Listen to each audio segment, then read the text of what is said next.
What's up guys, All Jack No Trades here. It is now day 6 of fixing the RX-7 and today I'm going to be putting in a new fuel filter in the car. Now to get started, I jacked up the car. I explained how to do this in my previous video. And the fuel filter is located underneath the car. I think around here, there's this cover right here that we need to take off. And then after we do that, we should have access. All right, now before anything, I disconnected the battery right here. Since we're dealing with fuel, if there's any sparks, there's gonna be fire. Quick little thing I'm doing right now is just vacuuming my workspace, so it's a bit more cleaner than dead bugs.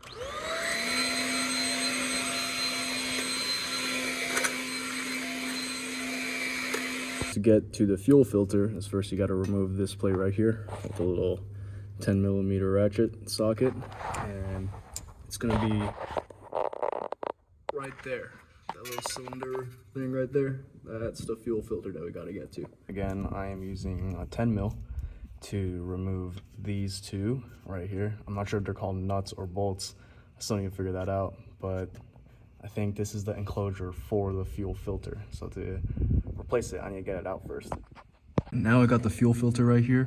What I'm thinking is I remove this guy right here, that guy right there, to get this entire thing out before disassembling the chassis and putting in the new fuel filter. I don't know the exact size of this, but I found a 1/16 little ratchet thing. Can fit fairly well, so we'll see how it goes. Not gonna lie guys, I spent like 10 minutes trying to get this unscrewed. It just wouldn't work, so I'm gonna use some needle nose pliers to get this unlatched, see if I can get it disconnected from the fuel hose. It's around 12 hours later. I realized that I didn't have these locking pliers, which you actually need to clamp right here and right here before you take out the fuel filter, or else you're just gonna get gasoline everywhere. So that's my mistake. I'm gonna start using these again and then try to take this out. To remove these clamps right here, what you do is you use some pliers and then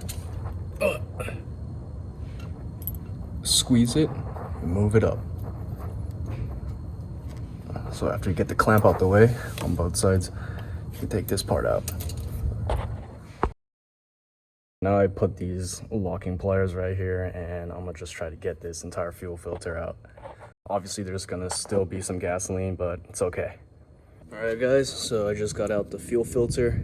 There's still some gasoline in here. I'm just trying to like pour the rest of it in this little box or container, but yeah, here we go. What's next is I gotta disassemble this bad boy and slap on the original parts onto the new filter. First thing I did to take it apart was use this 10mm again, and this little bracing was attached to this, and I took out this bolt and just slid it right off. Next, these little things right here, they're really tough, so I'm thinking about putting a wrench right here and like maybe another wrench, and just to see if I can like get it open. Finally got it open. What I did is I put a wrench here, and like I said, I use this to just screw it up, and I use my foot here to give it a little bit more support, get more torque. So that's one side. Let's try to get the other. Finally disassemble it. This is the old filter right here. This is a new fuel filter right here. The line was going this way, and this one was going here. All you gotta do is put these back on. Got these little copper washers right here that we also gotta put on, but that's about it. So I think I got it in the right orientation.